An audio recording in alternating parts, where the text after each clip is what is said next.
আপনার মেয়ে আমার সাথে সংসার করবে না, করবে আমার ভাইয়ের সাথে। সে যখন ভালো, তখন আপনার কি সমস্যা? তুমি ফয়জালকে হুমকি কেন দিয়েছ সেটা বলো। ও তো রীতিমতো ভয় পেয়ে বিয়েটা ভেঙে দিয়েছে। ইসফাক বলেছে ফয়জাল এই বিয়েটা করবে না, আর তার জন্য দায়ী একমাত্র তুমি। সাজি সহ বাকিরা এতক্ষণে ব্যাপারটা বুঝতে পারলো। আখি তো মনে মনে খুব খুশি হলো। যাক, এতক্ষণে ওই লোকটা একটা ভালো কাজ করেছে, কিন্তু আব্বু তো আরো রেগে গেল এতে। আমি না হয় হুমকি দিয়েছি, কিন্তু সে ভয় কেন পেল? এই সে আপনার মেয়েকে পছন্দ করে, বিয়ে করতে চায়, সামান্য হুমকি দিয়ে এই অবস্থা। ভবিষ্যতে আপনার মেয়েকে ভালো রাখবে কি করে? সেটা তোমার না ভাবলেও চলবে। অবশ্যই ভাবতে হবে, কারণ তো সুখের সাথে আমার ভাইয়ের ভালো থাকা নির্ভর করছে। আপনি কি এমন একটা ছেলের হাতে নিজের মেয়েকে তুলে দেবেন যে কিনা সামান্য ভয় পিছু হটে যায়?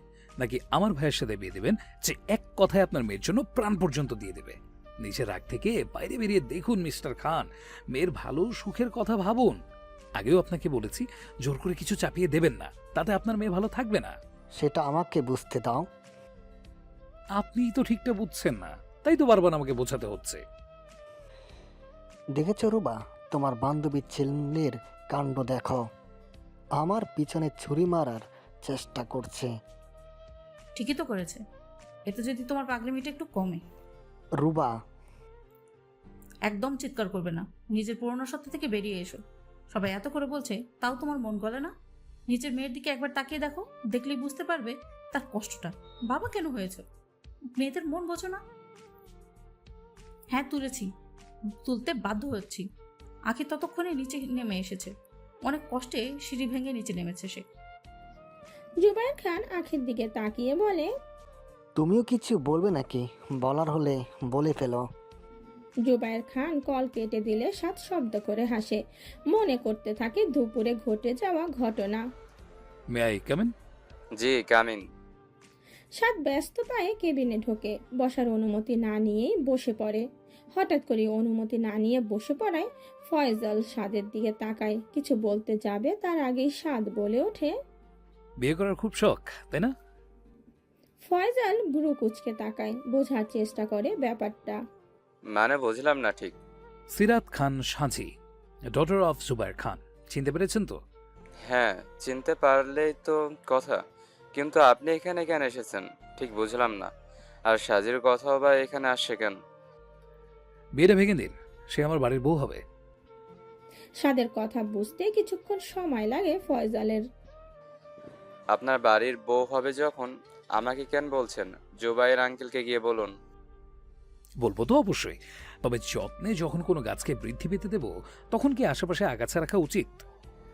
হোয়াট ডু ইউ মিন হাই আকসা? আপনার না বুঝলেও চলবে, আপনি শুধু বলবেন এই বিয়েটা আপনি করতে চান না, বাকিটা আমি সামনে নেব। আর সেটা যদি আমি না করি? যদি আপনি এই বিয়েতে রাজি হন, আপনার এই ডাক্তারির সব পদ আমি বন্ধ করে দেব। ইউ নো হোয়াট, আমি যা বলি সেটাই করি। আজকের মধ্যেই যেন আমি খবর পেয়ে যাই বিয়েটা হচ্ছে না।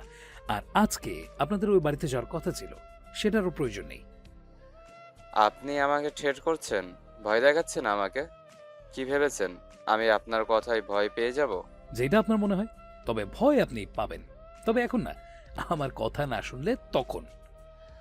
আপনি বোধহয় আমাকে চেনেন না মিস্টার। এসব শুকনো কথায় এ ফয়জাল আহমেদ ভয় পায় না। আর রইল আমার ডাক্তারি কেড়ে নেওয়া, দরকার নেই। আমি বাড়িতে চেম্বার খুলে ফেলবো, ওতেই আমার চলে যাবে। সাজ্জেন কেমনভাবে হাসলো। Over confidence. নিজের প্রতি সবসময় কনফিডেন্স থাকা উচিত, নইলে আপনার মতো আগন্তুক আসবে আর যা খুশি বুঝিয়ে চলে যাবে। কিন্তু এই সাদা লায়ন চৌধুরী ফাঁকা বলে আওড়ায় না। আমার কথা শুনলে ভালো, নইলে হাত বা কেটে বাড়িতে বসিয়ে রাখবো। তখন আপনার নিজেরই ডক্টরের প্রয়োজন পড়বে, অন্যের কি চিকিৎসা করাবেন? আমার কথা মেনে নিন, নইলে আমার বাড়ির হবু বউকে বিয়ে করার কথা ভাবার স্বাদ মিটিয়ে দেব। আবারও ভয় দেখাচ্ছেন? লিসেন মিস্টার ফয়সাল, আপনি শুধু বিয়েতে রাজি হয়ে দেখুন, তারপরে বুঝবেন আমি মজা করছি নাকি সিরিয়াস। যাই হোক, তাহলে আসি, সি ইউ সুন। বলেই সাদ বেরিয়ে যায়। ফয়জাল ফ্যাল ফ্যাল করে চেয়ে থাকে তার যাওয়ার পানে। জুবাইর খানের রাগী কণ্ঠে মুহূর্তে পরিবেশ হলো থমথমে। রুবাইয়া বেগম আর সাজি তাকিয়ে আছে আখির দিকে, ইশারায় তাকে বোঝাচ্ছে এখন কিছু না বলতে। কি হলো, কিছু বলছো না যে? আর তাছাড়া নিচে কেন এসেছ? তোমার তো রেস্ট নেওয়ার কথা। আখি জুবাইর খানের আর কিছু বলতে না দিয়ে সরাসরি ওনার পায়ে পড়ে যান, ঝাপটে ধরেন একটি পা। আখির কাণ্ডে উপস্থিত সবাই হতভম্ব হয়ে যায়। জুবাইর খান যেন অবাকের চরম সীমানায় পৌঁছে যায়। কি করছো? ছাড়ো আমার পা। ভাইয়াকে মেনে নাও আব্বু। ভাইয়া খুব ভালো ছেলে, আপুকে খুব ভালো রাখবে। আমি কথা দিচ্ছি, আমি তোমার সব কথা শুনবো। তুমি যেমন ভাবে চলতে বলবে তেমন ভাবে চলবো আমি, যেমন করে থাকতে বলবে তেমন করেই থাকবো। তুমি হ্যাঁ বললে হ্যাঁ, না বললে না, বিশ্বাস করব। তবুও তুমি রাজি হয়ে যাও প্লিজ আপু, প্লিজ। আপুর সাথে এটা করো না আব্বু। তোমার সমস্ত মনের ইচ্ছা তুমি আমার উপর দিয়ে পূরণ করতে পারো। আখি তবু ওনার পা ছাড়ে না। সাজি ঢুকরে কেঁদে ওঠে। আজ তার জন্যই তার বোনের এই করুণ পরিণতি। সে যদি ভালো না বাসতো তাহলে তো আখিকে এমন ভাবে পায়ে পড়তে হতো না। উঠে দাঁড়াও আখি। না, আগে তুমি এই বিয়েতে রাজি হও, তারপর। প্লিজ আব্বু, আমাদের অনুরোধটা তুমি রাখো আব্বু। আর কিছুই চাই না আমি। জুবাইর খান মনে মনে অপরাধ বোধে ভোগেন। আর এটাও বোঝেন ওনার ছোট মেয়ে ওনার বড় মেয়েকে খুব ভালোবাসে, যার জন্য সে সব করতে পারে। ঠিক যেমন সাদ তার ভাইকে ভালোবাসে, তবে সাদের তার ভাইয়ের প্রতি ভালোবাসা তিনি বিশ্বাস করেন না। রুবাইয়া বেগম ভাঙা ভাঙা কণ্ঠে বলেন, মেয়েটা তোমার পায়ে পর্যন্ত পড়ে গেল, তাও তোমার মন গলে না? এত নিষ্ঠুর কবে হলে? তুমি তো এমন ছিলে না।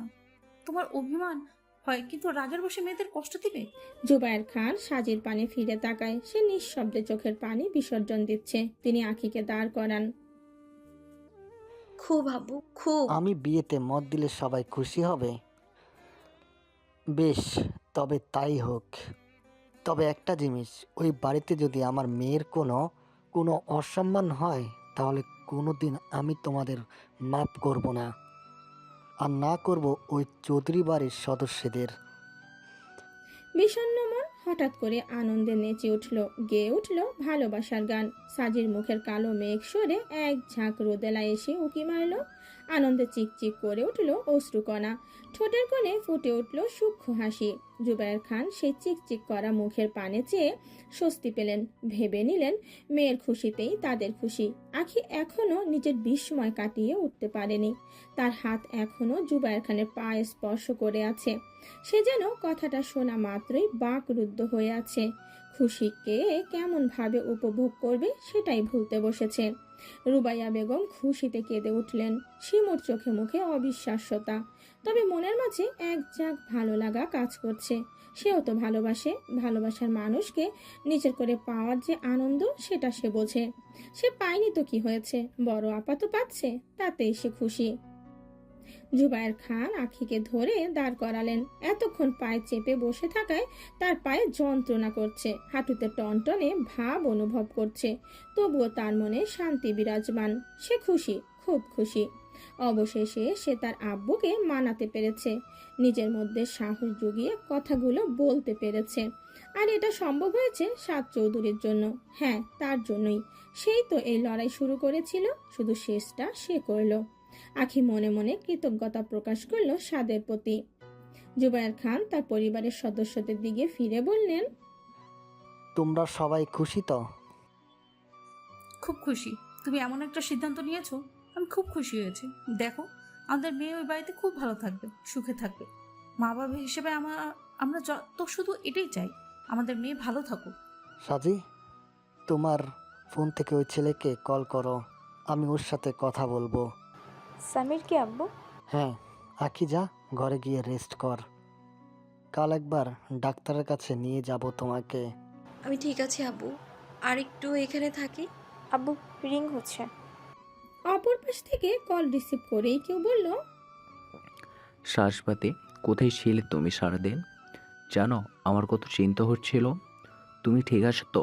আর খাওয়া দাওয়া সেটা ঠিক করে করছো তো? দেখো, একদম কিন্তু টেনশন করবে না। ভাইয়া আসে তো, সব সামলে নেবে। তুমি শুধু হাসি খুশি থাকো, একদম কাঁদবা না কিন্তু, নইলে কিন্তু তোমার সাথে আরে না না, নইলে কিন্তু আমি খুব রাগ করব। সব সময় সব পরিস্থিতিতে হাসবে। আমি আসি তো তোমার সাথে। আমার আর কিছুই চাই না। একটানা কথাগুলো বলে দম নিল সামির। সাজিদ ঢোক গিলল। ফোন লাউড স্পিকারে দেওয়া। সবাই সবটা শুনেছে। আঁখি তো ঠোঁট টিপে হাসছে। রুবাইয়া বেগম বেশ খুশি হলেন। কি হলো সাজপাতি, কথা বলছো না যে? এইভাবে মিষ্টি কথার জালে আমার মেয়েকে ফাঁসিয়েছ, তাই না?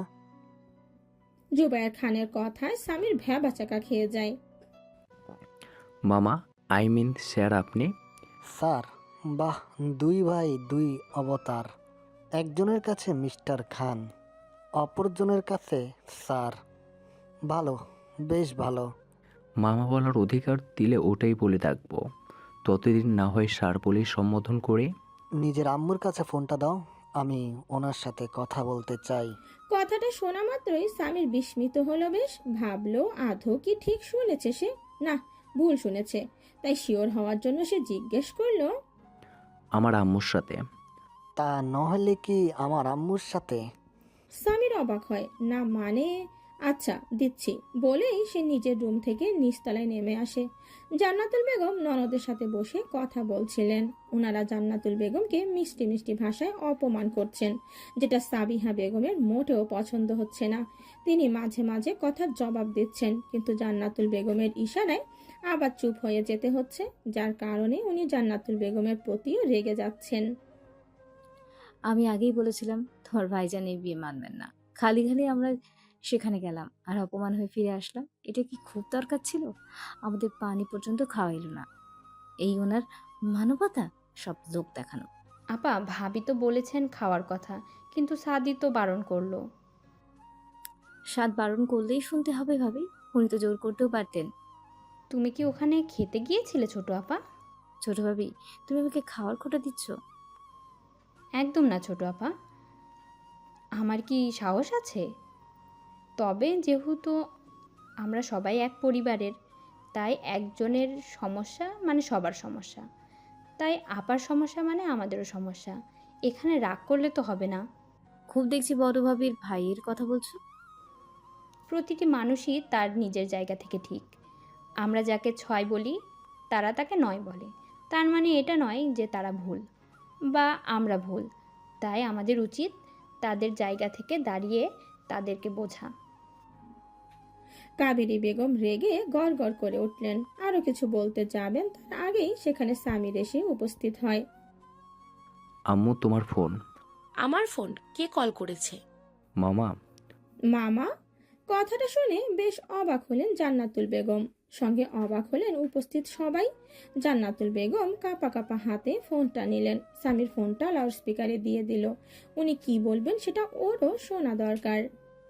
হ্যালো ভাইজান। অপর পাশে নিশ্চুপতা ছেয়ে আছে। জান্নাতুল বেগম হয়তো ভাবলেন কলটা কেটে গেছে, তাই তো আবার বললেন, ভাইজান শুনতে পাচ্ছ আমার কথা? আমি মেয়ের পক্ষ, সুতরাং আমি ওই বাড়িতে বিয়ের প্রস্তাব নিয়ে যাব না। তোদের যদি আমার মেয়েকে বউ করার ইচ্ছা হয় তাহলে সবাইকে নিয়ে চলে আসিস। আমি এই বিয়েতে রাজি। জুবায়ের খানের কথাটা ড্রয়িং রুমে ছোটখাটো বোমা ফাটালেন। সামির চোখ বড় বড় করে ফোনের পানে চেয়ে রইল। আজ যেন সে শখের ওপর শখ খাচ্ছে। তার হিটলার মামা বিয়েতে এত সহজে রাজি হয়ে গেল, সেটাও সম্ভব? এই মিরাক্কেল ঘটল কিভাবে? জুবায়ের খান বিয়েতে রাজি শুনে জান্নাতুল বেগমের খুশি আর ধরে না। সাবিহা বেগমের মুখেও হাসি ফুটে উঠেছে। তুমি সত্যি বলছো ভাইজান? তুমি এই বিয়েতে রাজি? হ্যাঁ, তবে এটা ভাবিস না তোর প্রতি আমার আর কোনো রাগ নেই। সেটা যেমন ছিল তেমনই থাকবে। তার জন্য তো আমি আর নিজের মেয়েকে কষ্ট দিতে পারি না। আমরা তাহলে কালই যাব ভাইজান। না, কাল হবে না, বাড়িতে আরেকটা বিয়ে আছে। কাল দিনটা একটু সময় লাগবে। আমরা পরশু সপরিবারে আমার বাড়িতে দাওয়াত রইল। আমার আরেক মেয়ের বিয়ে ওই দিন। জুবায়ের খানের কথা শুনে আখির পায়ের নিচ থেকে মাটি সরে যাওয়ার জোগাড়। সে পিছিয়ে গেল কিছুটা। তার মানে আব্বু ফয়সালের সাথে কি আমার বিয়ে দেওয়ার পায়তারা করছেন? কিন্তু আমি আমি যে ওনাকে বিয়ে করতে পারবো না, কিছুতেই না। কিন্তু আর যে কোনো উপায়ও নেই। আপুর খুশির জন্য হলেও যে আমাকে এটা করতেই হবে। সাজি আখির কাঁধে হাত রেখে বলে, আব্বু যদি তোকে জোর করে বিয়ে দিতে চান তাহলে আমি এই বিয়ে করব না। তোর কথা রাখাও আমার ভালো থাকার বিনিময়ে আমি তোকে অনিশ্চিত ভবিষ্যতের দিকে ঠেলে দিতে পারি না। এই বিয়ে আমি করব না। আব আখি সাজিকে থামিয়ে দেয়। না আপু, তুই কিছু বলবি না। আব্বু যদি এইটাই চায় তো এটাই হোক। না, প্লিজ আপু, এভাবে সবটা ঘেঁটে দিস না। অনেক কষ্টে আব্বুকে রাজি করিয়েছি, এখন তীরে এসে তোরই ডুবাস না। রুবাইয়া বেগম ওনার স্বামীকে কিছু বলতে যাবেন তার আগে জুবায়ের খান বলে ওঠেন, আকি মানে? আকি আর সাজি কি আমার মেয়ে? আমার আরও একজন মেয়ে আছে, সীমন্তনী। ওর বিয়ে আমার একটা ছেলে জালালের সাথে। জুবায়ের খানের কথায় সবাই বিস্ময় কাটিয়ে উঠতে পারে না। শিমুর চোখ খুশিতে চিকচিক করে ওঠে। সাজিয়ার আখি গিয়ে ওকে জড়িয়ে ধরে। জুবায়ের খান আড়ালে সেদিকে চেয়ে আলতো হাসেন। তাই বলো, আমরা সবাই চলে আসবো ভাইজান। ঠিক আছে, রাখছি তাহলে। বলেই জুবায়ের খান কল কাটেন। রুবাইয়া বেগম খুশিতে জুবায়ের খানকে জড়িয়ে ধরেন। বাকি তিনজন হাত দিয়ে চোখ ঢাকে। আমরা কিন্তু এখানে আছি আম্মু। রুবাইয়া বেগম লজ্জা পেয়ে ছেড়ে দেন। জুবায়ের খান রুবাইয়া বেগমের মাথায় হাত বুলিয়ে বলেন, তোমাদের খুশিতে আমার খুশি। তারপরে সাজির দিকে ফিরে বলেন, আর মন খারাপ করে থেকো না। দেখলে না ফোনে কেমন করে বলল তার ভাইয়া নাকি সব সামলে নিবে। তোমাকে হাসি খুশি থাকতে তোমার উচিত তার কথা মেনে নেওয়া। সাজিদ দৌড়ে গিয়ে তার আব্বুকে জড়িয়ে ধরে। একে একে যোগ দেয় আখি। শিমুর ইচ্ছে করছিল বাবা সুলভ জুবায়ের খানকে জড়িয়ে ধরতে, কিন্তু অদৃশ্য এক শিকল তাকে পেছনের দিকে টেনে আনছিল। তুইও আয়। জুবায়ের খানের সম্মতি পেয়ে শিমু ছুটে যায়, জড়িয়ে ধরে শব্দ করে কেঁদে ফেলে। এই যে খুশির কান্না, আনন্দের অশ্রু। খুশিতে জান্নাতুল বেগমের চোখ দিয়ে বাড়ির ধারা নেমে আসে। তিনি অশ্রুসিক্ত নয়নে বলেন, আমি জানতাম ভাইজান রাজি হবেন, সাজি আমার বাড়ির বউ হবে। সেটা ভাবতে আমার এত আনন্দ হচ্ছে যে আমি কাউকে বলে বোঝাতে পারবো না। সাবিহা বেগম হাসতে হাসতে বলেন, এতদিনে মান অভিমানের অবসান ঘটলো তবে? কোথায় আর ঘটলো? উনি তো সাফ সাফ জানিয়ে দিয়েছেন ভাবির সাথে ওনার সম্পর্ক ঠিক হবে না। জান্নাতুল বেগমের ঠোঁট জুড়ে হাসি, মুখে হাসির রেশ রেখেই তিনি বলেন, জোরের সূত্র যখন লেগেছে, বাকি মান অভিমান সব মিশে যাবে, আবার আমরা আগের মতো হয়ে যাব। তোমরা কথা বলো আম্মু, আমি আসছি। বলে সামির নিজের রুমে চলে যায়। একটু আগেই সে বিষণ্ণ মনে বেডে শুয়েছিল, কিন্তু এখন মনে হচ্ছে সে পৃথিবীর সবচেয়ে সুখী ব্যক্তি। সে কল করে সাজিকে। আমার সাজপাতি কি করে? আপনার সাজবাতি তার প্রিয়তমার কথা ভেবে ভেবে বসন্ত বিলাস করছেন। তাই বুঝি? তাই তো। কেন বিশ্বাস হচ্ছে না? এটা তো বিশ্বাস হয়েছে, কিন্তু মামা যে বিয়েতে হঠাৎ করে রাজি হয়ে গেল, এটা ঠিক বিশ্বাস হচ্ছে না। সব ক্রেডিট তোমার ভাই আর আখির। কি বলছো? যদিও আমি জানতাম ভাইয়া কিছু না কিছু একটা করবে। আচ্ছা, আজকে না, ওই ফয়সালের আসার কথা ছিল, আর মামাও কি করে রাজি হয়ে গেল? সাজি ফয়জাল আর সাদের মধ্যে ঘটে যাওয়া সব কথায় সামিরকে বলল। ওয়াও, এ না হলে আমার ভাইয়া, মানতেই হবে। ঠিক আমার হিটলার মামাকে জব্দ করে দিল। কিন্তু আব্বু ওতেও রাজি হননি। মানে? মানে আখি আজ আব্বুর পায়ে ধরেছেন, বারবার রিকোয়েস্ট করেছেন, তবে গিয়ে আব্বু রাজি হয়েছে। কি বলছো সাজপাতি? আখি মামার পা ধরেছে আমাদের জন্য? হ্যাঁ সামির, মেয়েটা যে আমাকে বড্ড ভালোবাসে, আমার সুখের কথা ভেবেই তার এই সিদ্ধান্ত। তবে আমিও আজ প্রতিজ্ঞা করছি, আমার বোনকে আমি কখনো কষ্ট পেতে দেব না। তার সুখের জন্য আমিও সব কিছুই করব। তার চোখে আমি কখনোই পানি আসতে দেব না, কখনো না। সামির হাসে তার প্রেয়সীর কথায়। এ যেন কোনো স্বর্ণযুগ। আর এখানে সবাই নিজের জন্য নয়, বরং একে অপরের সুখের জন্য বাঁচে। তাদের হাসিতে, তাদের খুশিতে বাঁচে। সামির দোতলায় যেতেই নিচতলায় শুরু হয়ে যায় খুশির মহড়া। ওয়াও, তার মানে ভাইয়ার বিয়ে হচ্ছে। ইয়াহু, আমি তো অনেক শপিং করব। শাড়ি লেহেঙ্গা সব কিনে ফেলবো। কিয়ার আপু, তুমি কি কি কিনবে গো? রাখ তোর শপিং, গাছে কাঁঠাল গোফে তেল। এত নাচানাচি করার কি হলো বুঝলাম না। কাবেরী বেগমের কথায় অভিকার মুখটা শুকিয়ে যায়। কোন সংসারে গিয়ে পড়বে তার ঠিক নেই। একটু কাজকর্ম শেখাও, সবসময় এমন ধেই ধেই করলেই তো হবে না। আর টাকা পয়সা একটু বুঝে সুঝে খরচ করতে পারো। আমার বোনকে নিয়ে তোমাকে ভাবতে হবে না ফুপি, আমরা সবাই আছি তার জন্য। আর আমার বোন যেমন ভাবেই চায় তেমন ভাবেই বাড়িতে থাকবে। তুমি বরং তোমার মেয়েকে একটু কাজ শেখাও। আমি যতদূর জানি সেও কাজের বোঝে না। অভিকের কথাটা কিয়ানের বড্ড গায়ে লাগে। তুই আমার বোনকে ছোট করছিস, ভুলে যাস না সেও কিন্তু তোর বোন। অভিক, আহ, তোরা চুপ করবি? কিয়ান, অভিক ভাই আমার, তোরা চুপ হয়ে যা। হেনা চেষ্টা চালায় দুপক্ষকে থামানোর, কিন্তু তারা থামলে তো। মানতেই হবে ছোট ভাবি, ছেলেকেও তৈরি করে ফেলছো। এইটুকু বয়সী ভাই বোন কিচ্ছু মানে না। ছোটরা তো বড়দের থেকেই শিখবে। বড়রা যদি তাদের ব্যবহার ঠিক না করে তাহলে আমরা কি শিখবো? অভিক চুপ কর। কেন চুপ করবো আম্মু? উনি আমার বোনকে কথাগুলো বলার আগেই নিজের মেয়ের ওপর সেগুলো প্রয়োগ করুক। আমার বোন ফেলনা না, সে চৌধুরী বাড়ির মেয়ে। আর তাছাড়া তার এখন খেলে বেড়ানোর বয়স। সময় হলে সব কাজ এমনি এমনি শিখে যাবে। অভিকা অবাক হয়ে যায় তার ভাইয়ের দিকে। যেই ভাই সব সময় তার সাথে ঝগড়া করে বেড়ায়, কথায় কথায় মজা করে, সে আজ তার সাপোর্টে কথা বলছে। এটাই কি তবে ভাই বোনের ভালোবাসা? হ্যাঁ, হবে হয়তো। উনি এসব কেন করেছেন আমি জানি না ভেবেছো?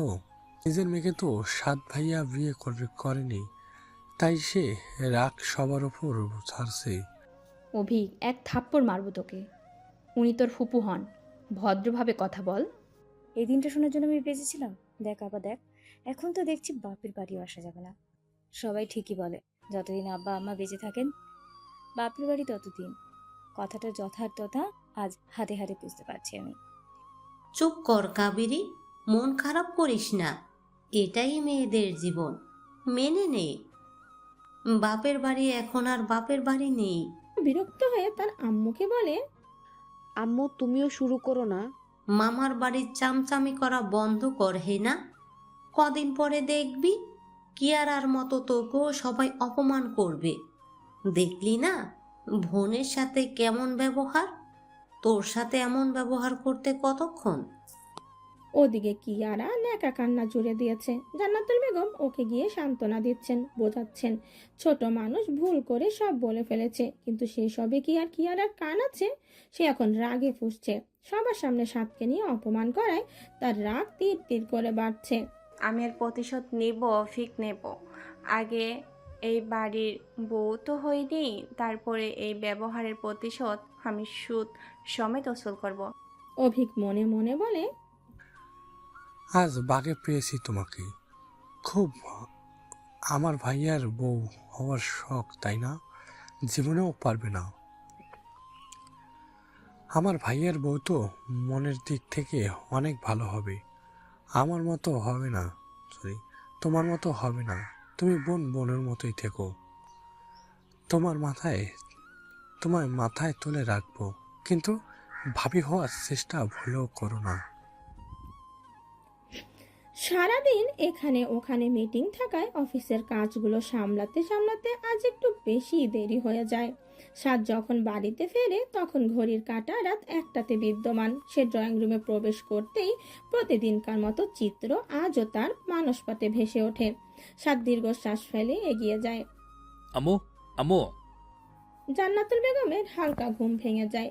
ছেলেকে দেখেই তিনি মিষ্টি এক হাসি উপহার দেন, আর তখনই তার কানে ভেসে আছে ছেলের রাগী ও গম্ভীর কণ্ঠস্বর। কি সমস্যাটা কি তোমার? তোমাকে না কতদিন বলেছি এইভাবে আমার জন্য বসে থাকবে না। একটা কথা শোনো না তুমি আমার। কথা তো তুইও আমার শুনিস না। যেদিন শুনবি সেদিন থেকে আর বসে থাকবো না। আম্মু প্লিজ, বারবার এক কথা বলবে না তো। আচ্ছা বলবো না, ফ্রেশ হয়ে খেয়ে নে। আমি আজ খেয়ে এসেছি আম্মু। আজ একটা ক্লায়েন্ট মিটিং ছিল, ওনারা না খাইয়ে ছাড়লেনি না, আমি নাও করতে পারিনি। আচ্ছা বেশ, তাহলে রুমে গিয়ে ঘুমিয়ে পড়। সাত চলে যেতে নেয়। জান্নাতুল বেগম তাকে আবার ডেকে বলেন, আসল কথাটাই তো তোকে জানানো হয়নি। তোমার ভাইজান বিয়েতে রাজি হয়েছে, তাই তো? তুই কি করে জানলি? তোমার ছোট ছেলে কল করে আমাকে সব জানিয়েছে। তুই যাচ্ছিস তো তাহলে? হ্যাঁ, যেতে তো হবেই, না গিয়ে আর কি উপায়। তুমি ঘুমিয়ে পড়ো আম্মু। বলেই সাদ নিচের রুমে পা বাড়ায়। রুমে ঢুকতেই কল করে আখির নম্বরে। ভেবেছিল এত রাতে আর আখি কল করবে না, কিন্তু কি ভেবে আবার করলো। হ্যালো, কে? আখির ঘুম ঝরানো কণ্ঠ। সাদ কিছু মুহূর্তের জন্য থমকে গেল মনে হয়। জীবনে প্রথমবার কোনো মেয়েকে হয়তো উপলব্ধি করলো কি, কিন্তু সে তো মানতে নারাজ। কে বলছেন? এত রাতে কি চুপ করে থাকার জন্য কল করেছেন? যদি করে থাকেন তাহলে বলবো রেখে দিন। আপনার মতো অত ফাও সময় নেই আমার। পায়ের ব্যথা কেমন আছে? পায়ের ব্যথা? আমার তো কোনো পায়ের ব্যথা নেই। তাছাড়া আপনাকে কেন বলবো? কে আপনি? তবে আপনি এভাবে চুপ করে থাকলে আমার মাথাটা নিশ্চিত ব্যথা করে ফেলবেন আপনি। ঘুমের ঘোরে আখি ঠিক বুঝতে পারলো না সে কার সাথে কথা বলছে, আর আদৌ তার পায়ে ব্যথা আছে। স্টুপিড গার্ল, ঘুমে তো ভীষণ মত্ত হয়ে গেছো দেখছি, আমাকে প্রশ্ন করছো? আখি ধরফরিয়ে ঘুম থেকে উঠে বসে। ফোনের স্ক্রিনের দিকে একবার দেখে বুক থুতু দিয়ে বলে, আপনি এত রাতে? সাদ আখির প্রশ্নের উত্তর না দিয়ে বলে, পায়ের ব্যথা কেমন আছে এখন? ভালোই আছে। আর তুমি তুমি ভালো আছো? সাদের কণ্ঠস্বরে নমনীয়তা। আখি যেন অবাকের পর অবাক হয়। আজ দিনটাই বুঝি তার অবাক হওয়ার দিন। এক তো সকালে সাদের অমন ব্যবহার, তারপরে তার আব্বুর বিয়েতে রাজি হওয়া, এখন আবার রাত দুপুরে এই ছেলের কড়কড়া। একদিনে কি এত অবাক হওয়ার বিষয়ে নেওয়া যায়? বদহজম হবে না?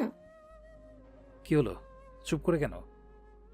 হ্যাঁ হ্যাঁ হ্যাঁ, ভালো আছি আমি। আপনি ভালো আছেন? সাদ আবারও আখির প্রশ্নের উত্তর না দিয়ে বলে, মিস্টার খানের পা কেন ধরতে গিয়েছিলে? আমি তো সামলাচ্ছিলাম ব্যাপারটা। তোমাকে পাকনামি করতে কে বলেছিল? আখি প্রথমে অবাক হয় এটা ভেবে যে সাদ কিভাবে ব্যাপারটা জানলো। পরে অবশ্য দুয়ে দুয়ে চার করে বুঝলো কথাটা কিভাবে তার কানে পৌঁছেছে। আব্বু তো রাজি হচ্ছিলেন না, তো কি করব? তাই বলে পায়ে ধরবে? ধরলেও বাকি, আমার আব্বু, আমি তার পায়ে ধরতেই পারি। না, পারো না। আপনার কি সমস্যা বলুন তো? এই রাত দুপুরে এসব জিজ্ঞেস করার জন্য কেন কল করেছেন? এই মেয়ে, তুমি আমাকে প্রশ্ন করছো? একটু ভালোভাবে কথা বলেছি কি সাহস বেড়ে গেছে, তাই না? বারে, আপনি প্রশ্নের পর প্রশ্ন করে যাবেন আর আমি প্রশ্ন করতে পারবো না? বলেই সাদ কল কাটে। ওদিকে আখির ঘুম ছুটে যায়। জি না, বুঝিনি। শুনুন, আপনাকে না আমি আর ভয় পাই না। ওই লোক আমাকে সামনে পেলে কি করবে? কাঁচা চিবিয়ে খাবে নাকি শাস্তি দেবে? কিন্তু আমি তো কিছু করিনি। এই লোকটা এমন কেন? গিরগিটিও তো এত তাড়াতাড়ি রং বদলায় না। একটু আগে ওনার সম্পর্কে কত ভালো ভালো কথা ভাবছিলাম আমি, কিন্তু উনি বারবার আমায় ভুল প্রমাণ করে দেন উনি আসলেই একটা খারাপ মানুষ, দানব একটা। স্নিগ্ধ সকাল। খান বাড়িতে খুশি খুশি রব। আখি সকাল থেকেই এদিক ওদিক ঘুরে চলেছে। কারোর কোনো কথায় যেন তার কানে গিয়ে পৌঁছচ্ছেই না, বরং সেই সবাইকে ধমকে এটা ওটা করাচ্ছে। শিমুকে তো আজ কোনো কাজই করতে দিচ্ছে না। আখির এক কথা, বিয়ের কনে যেন ভুল করেও কোনো কাজে হাত না দেয়। শিমু তাও নানান কাজে হাত লাগাতে চেয়েছিল, কিন্তু আখির গরম চোখের দিকে তাকিয়ে আর কোনো সাহস পায়নি। কাজ প্রায় শেষের দিকে তখন সাজি আর আখি মিলে শিমুকে সাজিয়ে দিতে লাগলো। জালাল নিজে পছন্দ করে একটা বেনারসি এনেছে। সাজের জিনিস আখি আনতে বারণ করেছিল। তাদের যখন আছে তখন বেকার বাইরে থেকে কেনার দরকার নেই। জুবায়ের খান মেয়ের চঞ্চলতা দেখছেন। তিনি এটা জানেন ওনার ছোট মেয়ে খুবই চঞ্চল, তবে সামনে থেকে খুব একটা দেখা হয়ে ওঠেনি। তবে আজ যেন সেই চঞ্চলতার বাঁধ ভেঙেছে। জুবায়ের খান এত করে বলছেন এক জায়গায় বসে থাকার জন্য, তার পায়ের অবস্থা ভালো না। তবুও সেই কথা আখি শুনলে তো তার কাছে একটাই কথা, মন ভালো মানে শরীর আপনা আপনি ফিট হয়ে যাবে। বাড়ির কলিং বেল বাজায়। জুবায়ের খান গেলেন দরজা খুলতে। একে একে চৌধুরী বাড়ির সবাই প্রবেশ করলো অন্দরমহলে। জুবায়ের খান সবাইকে দেখে প্রসন্ন হলেন, সবাই সাথে কুশল বিনিময় করলেন। তা দেখে কাবরি বেগম অবাক হলেন বটে। ভেবেছিলেন আজকেও তিনি কথা জানে নানান ভাবে ওনার ভাই ভাবিকে অপমান করবেন, কিন্তু সেটার কিছুই হলো না। বরং বোনের বরের সাথে কোলাকুলি করে সম্পর্ক আরো গাঢ় করলেন, কিন্তু বোনের সাথে রয়ে সয়ে কথা বললেন। ওনারা আসতেই আখি ওনাদের দিকে ঠান্ডা পানিও এগিয়ে দিলেন। সবাইকে দেখতে পেলেও সে সাদকে দেখতে পেলেন না। মনের মাঝে কৌতূহল জমলো, আচ্ছা মানুষটা কি আসেনি? আব্বু বিয়েতে রাজি হয়েছে বলে কি উনি আর আসবেন না? কাউকে তো জিজ্ঞাসাও করতে পারবো না। আখির যেন ব্যাপারটা ভালো লাগলো না। হয়তো সে আখির শুভাকাঙ্ক্ষী, সেটার জন্যেই। এ কি আখি, তোর পায়ে কি হয়েছে? আখি জান্নাতুল বেগমের কথা শুনে একটু থমকে গেলেন। অতঃপর কিছু বলতে যাবে তার আগে জুবায়ের খান বললেন, সিঁড়ি থেকে পড়ে গিয়ে এমনটা হয়েছে। একটু দেখে শুনে চলবি না? কিয়ান একভাবে আখির দিকে তাকিয়ে আছে।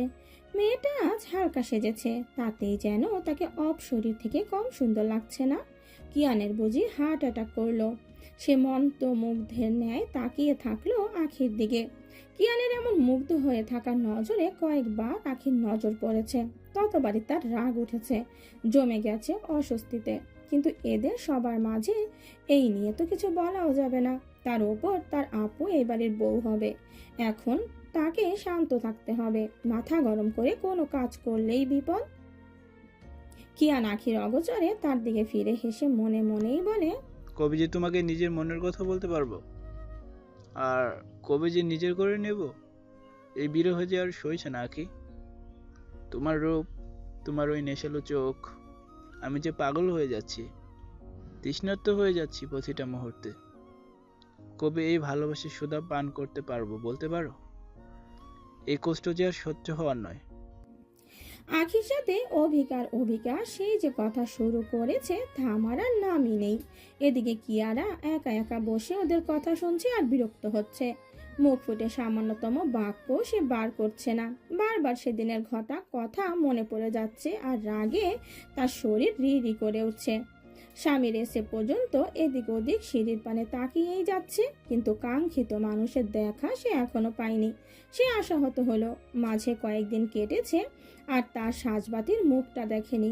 ওই মুখের দিকে তাকিয়ে নিজের চোখ জুড়ায়নি। আর কত, এবার তো সবাই মেনে নিয়েছে, তাহলে আড়ালে বসে থাকার কি মানে? কেন সামনে এসে তার চক্ষু জোড়া জুড়িয়ে দিচ্ছে না? কেন বিরহ বেদনায় জ্বালাচ্ছে? অভিক আস্তে আস্তে গিয়ে সামিরের পাশে বসলো। তার কানে কানে বলল, কি ভাইয়া, কাউকে মিস করছো? সামির গরম নয়নে তাকায় অভিকের দিকে। সামিরের এমন দৃষ্টি দেখে ভয় না পেয়ে অভিক ফিক করে হেসে দিল। মজা নিচ্ছিস নে, সময় আমারও আসবে, সেদিন আমিও মজা নিব, এই বলে রাখলাম। তোমাকে সেই সুযোগ আমি দেবই না। আমার সেই সময় তাকে দেখার মন চাইলেই ছুটে তার কাছে চলে যাব। তোমার মতো শরীর হয়ে বসে থাকবো না। বলেই অভিক উঠে যায়। সামিরের মনটা এবার আরো খারাপ হয়ে যায়। ইস, পরিস্থিতি ঠিক থাকলেও সে ছুটে তার প্রেয়সীর কাছে চলে যেতে পারত। জালাল খান বাড়ির অন্দরমহলে প্রবেশ করলো বর বেশে, তনুতে জড়ানো সাদা পাঞ্জাবি, মাথায় পাগড়ি। জালাল ভেতরে আসতেই আখি তার পাশে গিয়ে দাঁড়ায়, পরিচয় করিয়ে দেয় সবার সাথে। জালাল আগের দিনও সবাইকে দেখেছিল, সবাইকে না চিনলেও মুখ তার চেনা। সামির জালালকে নিজের পাশে বসায়, তার কানের কাছে গিয়ে বলে, কেমন লাগছে বরবেশে? খুব ভালো, তবে সামনে আপনার দিনও আছে। আপনি তো সাজি আপনার হবু বর, তাই না? সামির মাথা নাড়ায়। মাশাআল্লাহ, আপনাদের দুজনকে খুব মানাবে। সাজি আপা খুব ভালো মেয়ে, আপনারা খুব ভালো থাকবেন। জালালের কথার প্রতি উত্তরে সামির আলতো হাসে। দোয়া করি তুমিও তোমার ভালোবাসার মানুষটিকে নিয়ে ভালো থাকো। জুবায়ের খান আজাদ চৌধুরী আর সাজ্জাদ চৌধুরীর সাথে কথা বলছিলেন। আজাদ চৌধুরীর দুই বোনের বরেরা আসতে পারেনি, ওনারা কাজে ব্যস্ত হয়ে পড়েছেন। তবে কাবেরী বেগম, কামেনী বেগম ওনার ছেলে মেয়ে নিয়ে হাজির হয়ে গেছেন। জুবায়ের খানের কথায় আখি বলে ওঠে, তুই এখান থেকে পা নড়ালে তোর পা আমি ভেঙে দেবো আখি।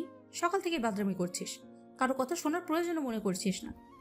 আখি তার আম্মুর কথার প্রতি উত্তরে কিছু বলতে যাবে, তার আগেই সাজি বলে ওঠে, আমরা এসে গিয়েছি আম্মু, তোমাকে আর কষ্ট করে আখির পা ভাঙতে হবে না। সাজির কথা শুনে সবাই সিঁড়ির পানে তাকায়। সামির যেন এতক্ষণে বন্ধ করে রাখা নিঃশ্বাস ছাড়ে। প্রেয়সীর মুখ দেখে চোখ জুড়ায়। সাজি শিমুকে নিয়ে নিচে আসে। জালালের কাছে আসতেই সামির উঠে দাঁড়ায়। শিমুকে বসার জন্য জায়গা করে দিয়ে সে অন্য জায়গায় গিয়ে বসে, যেটা জুবায়ের খান নিজের জহুরি চোখ দিয়ে পরখ করেন। সাজি শিমুকে বসিয়ে দেবার সাথে কুশল বিনিময় করে। সবাই ভালো করে কথা বললেও সামিরের দুই ফুপ্পি আর কিয়ারা শুধু হ্যাঁ হু উত্তর করেছে। সাজি বুঝে উঠতে পারে না তাকে নিয়ে এদের কি সমস্যা। যথারীতি কাজী এসে পৌঁছালেন খান বাড়িতে। রুবাইয়া বেগম আর সাজি মিলে সবাইকে নাস্তা পরিবেশন করলেন। নাস্তা সেরে তারপরেই বিয়ের কাজ শুরু হবে। আখি এটা ওটা কাজে হাত লাগাতে চাইলেও তাকে ধমক দিয়ে বসিয়ে দেওয়া হলো। কিন্তু সে কি বসে থাকার মানুষ? কাজ না করলেও তার পায়ের বিরাম নেই। রুবাইয়া বেগম বলে বলে ক্লান্ত, তবুও ওনার ছোট মেয়ে কথা শুনলে তো। লোকটা এখনো এলো না, সত্যিই কি আসবে না? কিন্তু কেন? সে তো তার ভাইকে ভালোবাসে, তাহলে ভাইয়ের জীবনের এমন একটা দিনে তিনি থাকবেন না? তখনই আখি শুনতে পায় সেই কাঙ্ক্ষিত কথাটি। রুবাইয়া বেগম জান্নাতুল বেগমকে উদ্দেশ্য করে বলেন, জানো, তোর বড় ছেলেকে তো দেখছি না, সে কি আসবে না? জান্নাতুল বেগম রুবাইয়া বেগমের কথার প্রত্যুত্তরে কিছু বলতে যাবেন তার আগেই সামির বলে, অফিসে আজ খুব গুরুত্বপূর্ণ একটা মিটিং আছে, আর সেটা অ্যাটেন্ড করা খুব জরুরি। তবে ভাইয়া এসে যাবে। আখি যেন তার উত্তর পেয়ে যায়। মুখের কোণে ফুটে ওঠে সূক্ষ্ম হাসি। রুবাইয়া বেগম বলেন, ওহ, ছেলেটার দেখছি সব দিকে নজর, মাশাআল্লাহ। কথাটা বোধ হয় রুবাইয়া খানের পছন্দ হলো না। তিনি বেশ গম্ভীর দৃষ্টিতে রুবাইয়া বেগমের দিকে তাকালেন। রুবাইয়া বেগম এখন চাহনিতে দমে গেলেন, চলে গেলেন নিজের কাজে। নাস্তা সেরে জুবায়ের খান এবার তাড়া দিলেন, শুরু করতে বললেন বিয়ের কার্যক্রম। ওনার কথা মতোই শুরু হলো বিয়ে। অল্প সময়েই জালাল আর শিমু বাধা পড়ে গেল একে অপরের সাথে। শিমু আনন্দে কেঁদে ফেললো। জালাল নিজ স্ত্রীর হাতে হাত রেখে তার কানের কাছে গিয়ে বলল, আজ থেকে শুধু আনন্দের দিন শিমু। আমি তোর মুখে সবসময় হাসি দেখতে চাই। শিমু জালালের দিকে ফিরে আলতো হাসে। উফ, কি প্রেম, কি প্রেম! ভাইয়া, আপনি তো দেখছি স্বামীর ভাইয়াকেও হারিয়ে দেবেন। অভিকের কথা শুনে জালাল আর শিমু লজ্জা পেয়ে যায়। বড়রা অপ্রস্তুত হয়ে পড়ে। সাজি লজ্জায় মুখ নামিয়ে নেয়, আখি ঠোঁট টিপে হাসে। সামির গরম চোখে তাকায় অভিকের দিকে, কিন্তু তার এসবে খেয়াল নেই। সে তো কথাটা বলেই খালাস। সকলের গল্পের মুহূর্তে আবার কলিং বেল বেজে ওঠে।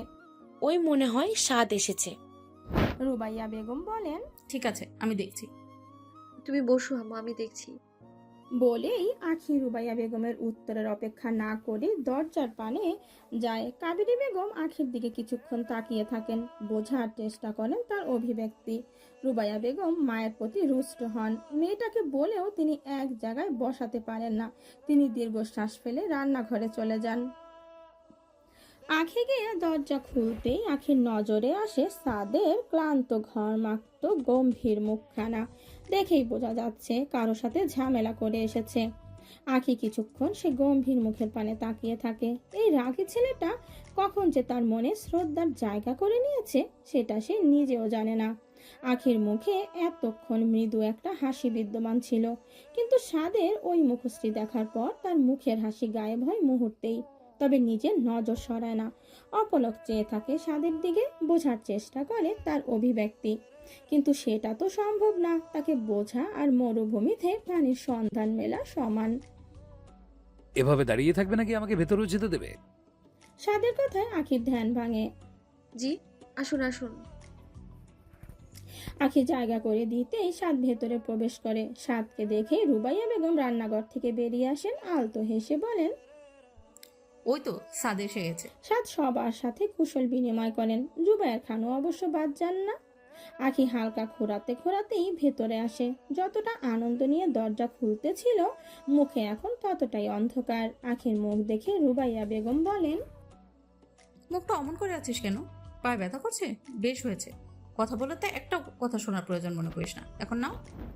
রুবাইয়া বেগমের কথায় আখির দিকে ফিরে কিছুক্ষণ তাকিয়ে থাকে, অতঃপর নিজের মুখ ঘুরিয়ে নেয়। আজাদ চৌধুরী জুবায়ের খানকে বলে, ভাইজান, সাদ তো এসেই গেছে, তাহলে বিয়ে দিন তারিখ ঠিক করে নেওয়া যাক।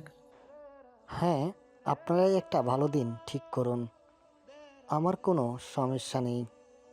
আপনারা ব্যবসায়ী মানুষ, কাজের মধ্যে ব্যস্ত থাকেন। আপনাদের সুবিধা মতো একটা দিন করলেই ভালো হবে। তাছাড়া সামনে সাজির এক্সাম?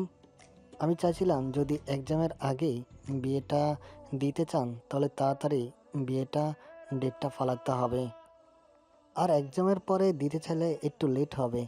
এই যা। সামির তার ভাইয়ের দিকে তাকায়। সাদকে কোনো একটা ব্যাপার নিয়ে টেন্স থাকতে দেখে ইশারায় কিছু একটা বলে। সাদ সেই ইশারার প্রতি উত্তরে না সুযোগ মাথা নাড়ায়। সামিরের মুখটা মুহূর্তেই মলিন হয়, তবে সাদ মনে মনে কিছু একটা ভেবে বলে, কয়েকদিন পরে আমার বিদেশ যেতে হচ্ছে। আমি হয়তো বিয়েতে থাকতে পারবো না, তবে বিয়েতে যাতে কোনো সমস্যা না হয় সেগুলো সব সামলেই আমি যাব। আজাদ চৌধুরী অবাক হয়ে প্রশ্ন করেন, তার মানে আজকের মিটিংটা? ওনারা আমাদের সাথে বিট্রে করেছে আবু, বেইমানের পথ বেছে নিয়েছে, কিন্তু ওরা জানে না আমার দরবারে বেইমানির কোনো জায়গা নেই, তাই আমাকে যেতেই হবে। আখি এতক্ষণে বুঝতে পারলো সাদের মলিন মুখের রহস্য, তবে কষ্ট পেলেও মানুষ গম্ভীর হয়ে যায় সেটা সে প্রথম দেখলো। কিন্তু ভাইয়া বিদেশ যাওয়ার কথা তো আমার, তুমি কেন? কারণ আমি চাই না আমার জন্য তোদের কোনো সমস্যা হোক, বিয়েতে কোনোরূপ প্রভাব পড়ুক। আর তাছাড়া বিয়েটা তো তুই করবি। ওখানে তুমি গেলে হবে না ভাইয়া, তুমি গেলে এদিক কে সামলাবে? তখন সমস্যা আরও বাড়বে। তার থেকে বরং আমিই যাই, তুমি সেইভাবেই একটা দিন করো। সামিরের বিদেশ যাওয়ার কথা শুনে সাজির মনটা হঠাৎ করে খারাপ হয়ে যায়। এমন নয় যে সামির এর আগে কাজের সূত্রে বিদেশ যায়নি, প্রতিবারই তার কষ্ট হয়েছে, তবে এবার যেন কষ্টের পরিমাণটা একটু বেশি। সবাই চেয়ে আছে সাদের দিকে। সাদ জুবায়ের খানের দিকে তাকালো, অতঃপর বলল, আমাদের বাড়িতে প্রথমবার কারো বিয়ে হতে যাচ্ছে, ভাই বোনদের অনেক আশা আছে বিয়ে নিয়ে, তাই আমি চাইছিলাম সামির বিদেশ যাওয়ার আগে সানসির সাথে ওর আগটা হয়ে যাক। বিয়ের অনুষ্ঠান না হয় সানসির এক্সামের পরেই হবে। জুবায়ের খান ঘোর বিরোধিতা করে বললেন, তাহলে বিয়েটা একেবারে এক্সামের পরেই হোক। সেটা হলে সমস্যা নেই, কিন্তু আমার ভাই আর সানসির মনে বিয়ে নিয়ে একটা সংশয় থেকেই যাবে। যতই আপনি বিয়েটা মেনে নিন না কেন, তাদের মনে হতেই পারে কোনো কারণে তাদের বিয়েটা হবে না, চিন্তা থেকেই যাবে। তার প্রভাব সানসির এক্সামেও পড়তে পারে। তাই আমি শুধু ওদের চিন্তা মুক্ত করতে চাইছি, বাকিটা আপনাদের ইচ্ছা। সামির এতক্ষণ মন খারাপ করে থাকলেও মুহূর্তে তার মনটা ভালো হয়ে যায়। আখি পুনরায় মুগ্ধ হয়ে সাদের ব্যবহারে। মানুষটার সব দিকে খেয়াল, আর ওনার ভাইয়ের প্রতি ওনার যে সীমাহীন ভালোবাসা তা ওনার ব্যবহারেই প্রকাশ পায়। জুবায়ের খান কিছুক্ষণ ভাবলেন, সাদের জায়গায় নিজেকে রেখে তার মতো করেই ভেবে দেখলেন, না, ছেলেটা ভুল বলেনি, কিন্তু উনিও তেরা মানুষ। এই ছেলেটার কথা উনি কিছুতেই মানবেন না, নইলে সুযোগ পেলে এই ছেলে ঠিক ওনাকে কথা শোনাবেন, কথার ছলে মজা করবেন। আমি যখন বিয়েতে রাজি হয়েছি তখন পিছু হটব না, তাই এত চিন্তার কিছু নেই। সাদ বিরক্ত হয়, এটা খুব ভালো করেই বোঝে এই লোক ইচ্ছা করলেই তার কথা মানতে চাইছেন না। তার রাগ হয়, মনে পড়ে যায় আগের দিন আখির পায়ে ধরার ঘটনাটা। মুহূর্তে মেজাজ বিগড়ে সপ্তম চূড়ায় পৌঁছায়। সে আখির দিকে তাকাতেই দুজনের নজর মেলে। আখি নিজের নজর ঘুরিয়ে নেয়। ইস, কি বিশ্রী ব্যাপারটা! না জানি কি ভাবলেন উনি। আখি আর দুবার তাকানোর সাহস পায় না। সাদ ভ্রু কুচকে তাকিয়ে থাকে আখির দিকে। আজাদ চৌধুরী বলে ওঠেন, আমারও তাই ইচ্ছা ভাইজান, এইবার আপনি মত দিলেই হয়। আমরা জানি আপনি মেনে নিয়েছেন, মানে বিয়েটা হবে। আর আকদ হলে সেটা আমাদের পরিবারের মানুষের, আর আকাদ হলে সেটা আমাদের পরিবারের মানুষদের নিয়ে হবে। কি বলো জান্নাতু? হ্যাঁ ভাইজান, আমারও তাই মনে হয়। ছেলেমেয়েরা এটা খুশিই হবে। তাহলে তাই হোক, সামনের শুক্রবার দিন ঠিক হোক তাহলে। সবাই খুশি খুশি মেনে নেন। খান বাড়িতে খুশির মহড়া ছড়িয়ে পড়ে চারিদিকে। সাদ মনে মনে বলে, নাটকবাজ, মেনে নেবেন সেটা তো আগেই জানতাম, শুধু শুধু যত নাটক। আখি তার বোনের কাছে গিয়ে বলে, খুশি তো আপু? খুব। আখি হাসে, সামিরের দিকে বুড়ো আঙুল উঁচিয়ে বলে, অল দ্য বেস্ট। সামির আলতো হাসে। বিয়ের তারিখ ঠিক করার পরপরই সবাই খেতে বসে। রুবাইয়া বেগম আর সাজি মিলে সবাইকে খেতে দিচ্ছিলেন। রুবাইয়া বেগম শিমুকে বসিয়ে রেখেছিলেন, বলেছেন নতুন বউয়ের আজকে কোনো কাজ করতে নাই। শিমুও সবার মাঝে কথাটা মেনে নিয়েছেন। জান্নাতুল বেগম আর সাবিহা বেগম অনেকবার করে হাতে হাতে খাবার বেড়ে দেওয়ার কথা বললে রুবাইয়া বেগম সরাসরি নাকচ করে দেন। তাদেরকে সোফায় বসতে বলেন, যেহেতু অনেকজন মানুষ তাই এক টেবিলে বসা একসঙ্গে হবে না। ওদিকে সাজি আর রুবাইয়া বেগমকে সব একা সামলাতে দেখে আখি ওনাদের কাছে চলে যায়, হাতে হাতে সবাইকে এগিয়ে দিতে থাকে। রুবাইয়া বেগম ওকে বারণ করলেও শোনে না। তখনই সে কারো ধমক শুনতে পায়, পরিবেশ যেন মুহূর্তেই থমকে যায়। এই মেয়ে, তোমাকে কথা বললে শুনতে পাও না? দেখছো না পায়ে চোট পেয়েছো, তাও কেন ব্যাগের মতো লাফাচ্ছ? ব্যাঙের মতো? এত বড় অপমান! আখি কিছু বলার জন্য মুখ খুলবে তার আগেই আবার এক ধমক। চুপচাপ বসো, আর একবার লাফাতে দেখলে তোমাকে বাইরে ছুড়ে ফেলে দেবো। সাদের কথা শুনে রুবাইয়া বেগম ঠোঁট টিপে হাসেন। জুবাইর খান রেগে যান। ওনার মেয়ের সাথে এমন ব্যবহার ওনার পছন্দ হয় না, কিন্তু সকলের মাঝে সাদকে কিছু বলেন না। এটাও ভাবেন সাদ যেটা করেছে সেটা তো ওনার মেয়ের ভালোর জন্যই করেছে। রুবাইয়া বেগম মনে মনে বলেন, বেশ হয়েছে, আমার কথা না শোনা তো এবার এই ছেলেই তো আমার মেয়ের সোজা করে দিয়েছে। ওদিকে রাগে অপমানে আঁকি সোজা গিয়ে সোফায় বসে পড়ে। সাদ জান্নাতুল বেগম আর সাবিহা বেগমকে বলে, আম্মু, ছোট আম্মু, তোমরা একটু আসো। না না, তা হয় না, ওনারও অতিথি। উই আর ফ্যামিলি মামি, এখানে সবাই নিজের, তাই নিজের মানুষদের মধ্যে এইসব অস্বস্তিকর ব্যাপারটা আনবেন না। রুবাইয়া বেগম আবার মুগ্ধ হন সাদের ব্যবহারে। ছেলেটা সত্যি অমায়িক, তবে সাদের ব্যবহারে মনে মনে হাসে কিয়ারা। যাক, যেটা ভেবেছিলাম সেটা না। এই মেয়েকে ভাইয়া তো সহ্যই করতে পারে না। তার মানে ভাইয়া আমার, ভাইয়াকে আমি এই মেয়ের প্রতি বিষিয়ে দেব। এরপর দেখি ভালোবাসা ঠিক কিভাবে আসে। কিয়ারা তার আম্মুর দিকে ফিরে হাসে, তিনিও কিয়ারার দিকে ফিরে ক্রুর হাসে, কিন্তু রাগে ফুঁসতে থাকে আখি। বিড়বিড় করে বলে, খারাপ খারাপ খারাপ, লোকটা মোটেও ভালো না। এভাবে কেউ বকে?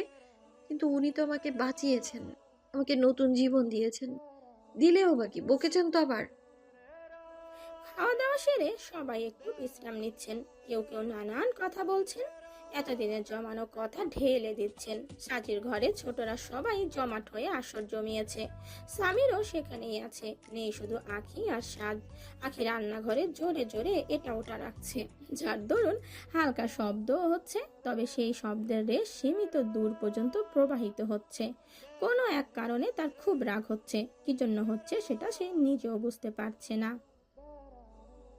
জিনিসের উপর এত রাগ? কারোর কথায় আঁকি পেছনে ফিরে তাকায়, দেখে সাত পকেটে হাত গুজে দাঁড়িয়ে আছে, দৃষ্টি তার শান্ত। এখানে কি আবার বকতে এসেছেন? তখন বকে শান্তি হয়নি? না। সাদের এমন সরাসরি বলা কথায় আঁকি এবার আরো রেগে যায়। আপনি আমাকে ব্যাং কেন বলেছেন? যে যেটা তাকে তো সেটাই বলবো। দেখুন, আপনি কিন্তু এবার। পায়ের ব্যথা কেমন, আর শরীর ভালো আছে? আবারও সেই দুমুখো কথা। আঁকি শান্ত হয় মুহূর্তেই, ভ্রু কুচকে আসে তার। সব ভালো আছে বলেই সে আবার কাজে লেগে পড়ে। অবশ্য তার কাজ বলতে জিনিসপত্র উলট পালট করা। সাদ আর কিছু না বলে চলে আসতে নিলে আখির কণ্ঠস্বর ভেসে আসে। সে বলে, ওই শিহাবের কি হয়েছে? সাদ আখির দিকে ফিরে বলে, শিহাবকে? যাকে আপনি আগের দিন খুব মেরেছেন সে? জানি না। মানে তার কি হয়েছে আমি কি করে জানবো? আমি তো তোমার সাথে বেরিয়ে এলাম। তাছাড়া ওসব ছেলেদের নিয়ে তোমার না ভাবলেও চলবে। কিন্তু নো মোর ওয়ার্ডস। বলেই সাদ রান্নাঘর থেকে বাইরে চলে যায়। সে যেতেই কিয়ারা আড়াল থেকে বেরিয়ে আসে। সাদ ভাইয়া কাকে মেরেছে?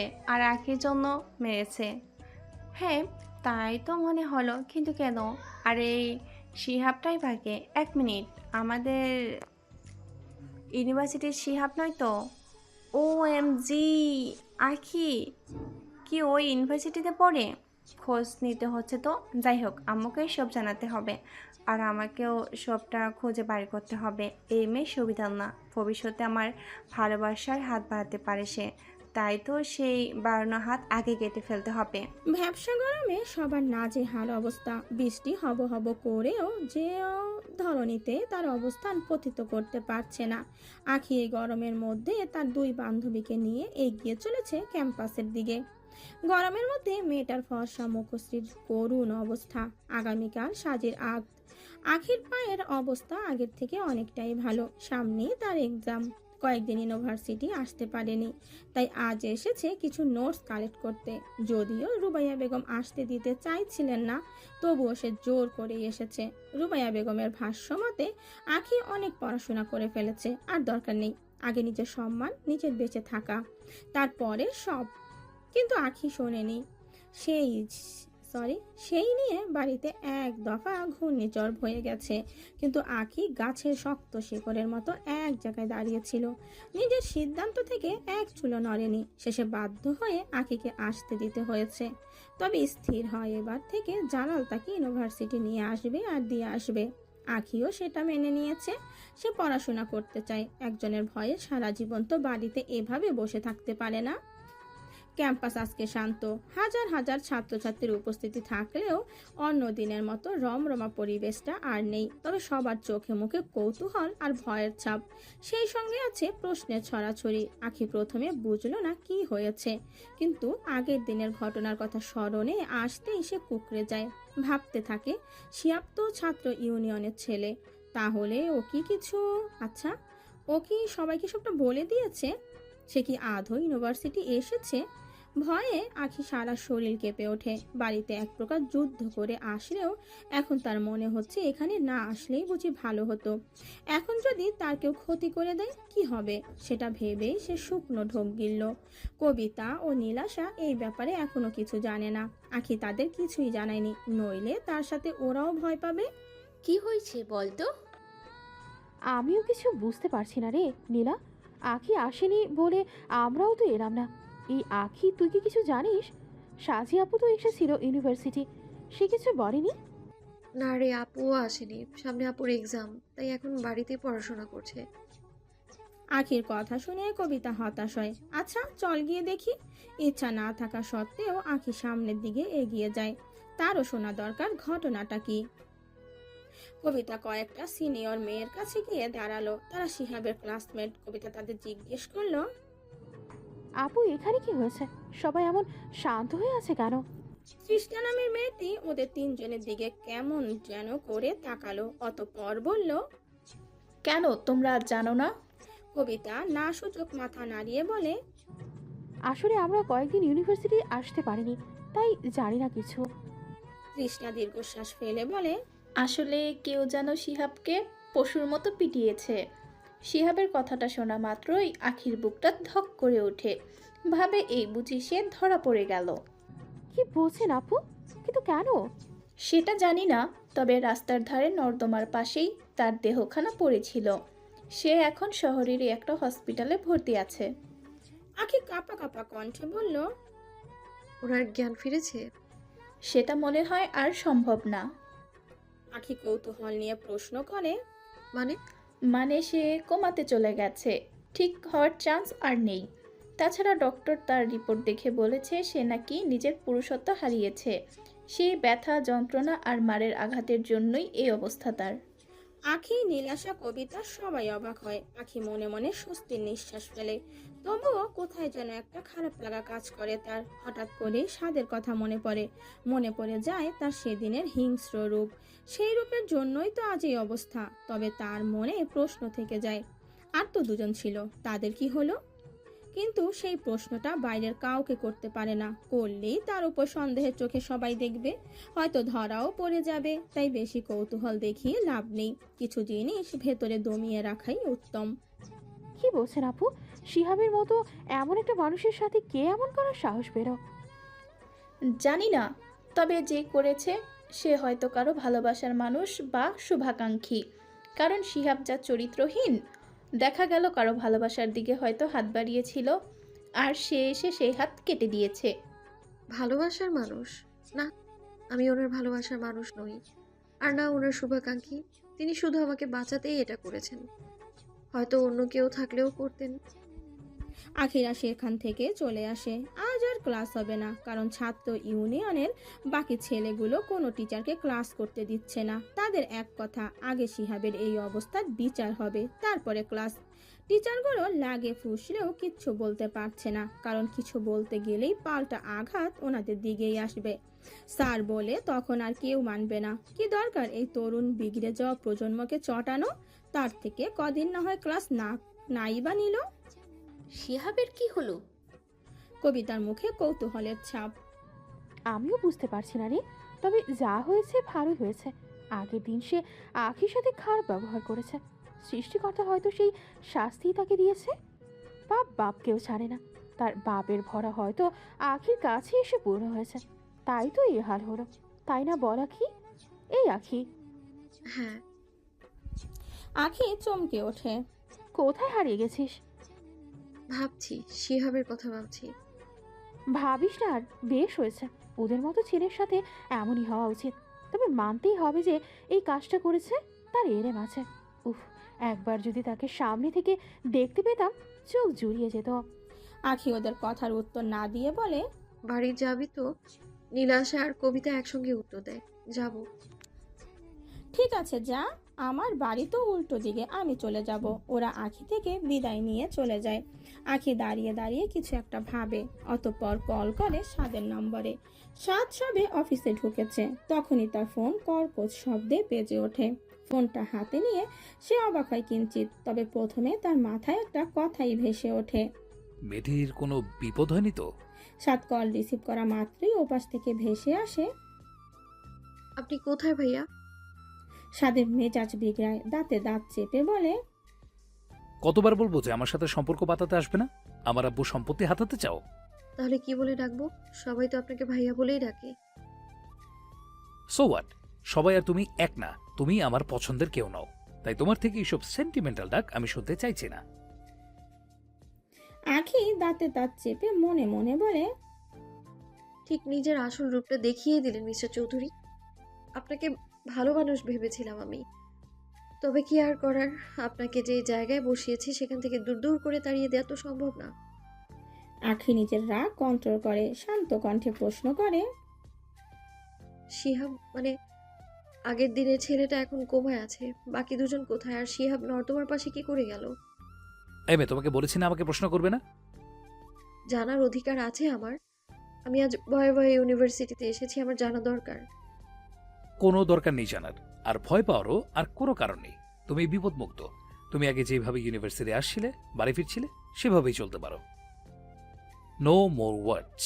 একটু পরে আমার মিটিং, সো রাখছি।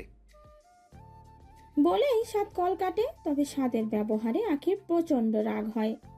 কিন্তু আমার বিশ্বাস উনিই কিছু করেছেন, নইলে এত দৃঢ় বিশ্বাসের সাথে কখনোই বলতেন না তুমি বিপদমুক্ত।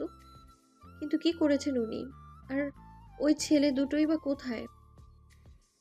আখি বাড়িতে কল করে সবটাই জানায়, তবে এটাও বলে এতে সাদের কোনো হাত নেই, কারণ সাদ তাদের অল্প মেরেছিল। হয়তো রাস্তায় অ্যাক্সিডেন্ট করার জন্য এই অবস্থা। সবাই সবটা মেনে নেয়। আখি ফুপির বাড়ি যাচ্ছি বলে কল কাটে, বলে ঠিক সময় বাড়ি পৌঁছে যাবে। রুবাইয়া বেগমও আর মানা করেন না। কলিং বেলের আওয়াজে অভিকা দরজা খুলে দিল। দরজার বাইরে আখিকে দাঁড়িয়ে থাকতে দেখে সে একরকম ঝাঁপিয়ে পড়ল তার উপর। হঠাৎ করে এমনটা হওয়ায় আখি পিছিয়ে গেল কিছুটা, তবে সামলে নিল নিজেকে। নিজেও দু হাতে জড়িয়ে নিল অভিকাকে। কেমন আছো আখি আপু? খুব ভালো আছি, তুমি কেমন আছো? আমিও খুব ভালো আছি। কালকে ভাইয়ের বিয়ে, হ্যাপি না থেকে উপায় আছে? তবে তুমি এসেছো, আমার খুশি আরও ডাবল হয়ে গেছে। এসো এসো, ভিতরে এসো। আখি ভেতরে যেতে যেতে ভাবলো, এত বড় বাড়ির মেয়ে, অথচ তার মনে অহংকারের ছিটে ফোঁটাও নেই। কত অমায়িক ব্যবহার! সত্যি মানতে হয় এই বাড়ির মানুষগুলো এক একটা রত্ন। রান্নাঘর থেকে সাবিহা বেগম বলেন, কে এসেছে অবিকা? আখি আপু এসেছে আম্মু। কি বলিস? আখির কথা শুনে সাবিহা বেগম আর জান্নাতুল বেগম ড্রয়িং রুমে আসলেন। আখিকে দেখে জড়িয়ে ধরলেন জান্নাতুল বেগম। কেমন আছিস মা? খুব ভালো আছি ফুপি, তুমি কেমন আছো? আর ছোট আম্মু তুমি কেমন আছো? আমি খুব ভালো আছি। এই যে তুমি আমাকে ছোট আম্মু বলে সম্বোধন করো, এতে আমার প্রাণ জুড়িয়ে যায়। মনে হয় সাদ আর সামিরের মতো তুমিও আমার আর একটা সন্তান। তাহলে তো তোমাদের ভালোবাসায় ভাগ বসাতেই হয়। জান্নাতুল বেগম হেসে বললেন, বসালেও সমস্যা নেই, আমরা দুই যা সবসময় একই মানুষদের ভালোবেসে ক্লান্ত, এবার নতুন মানুষদের ভালোবাসতে চাই বলেই তিনি হেসে ফেলেন। আখি, সাবিহা আর হবিকাও যোগ দেয় সেই সাথে। আচ্ছা ফুপা, ছোট আব্বু, ভাইয়া ওনারা কোথায়? সবাই অফিসে। আর এই মেয়েকে দেখো, স্কুলে না গিয়ে বাড়িতে বসে আছে। ছেলেটাও হয়েছে তাই। এই দুই ছেলে মেয়েকে নিয়ে আমি আর পারছি না। উফ আম্মু, আমার তো সবে ক্লাস 10, ফাইনাল এক্সাম অনেক দেরি। এখন ভাইয়ের বিয়েতে একটু এনজয় করব না? সাবিহা বেগম অভিকার কান টেনে বললেন, বিয়ে তো কাল, তাহলে আজ কি? ছেড়ে দাও ছোট আম্মু, একটা দিনই তো। আর তাছাড়া ও স্কুলে যায়নি, ভালোই হয়েছে আমার সাথে দেখা হয়েছে, নইলে ওদের ছেড়ে আমার তো ভালোই লাগতো না। ঠিক ঠিক, চলো আপু, আমার ঘরে চলো। এনাদের সাথে কথা বললেই শিক্ষার জ্ঞান দিতে শুরু করবে।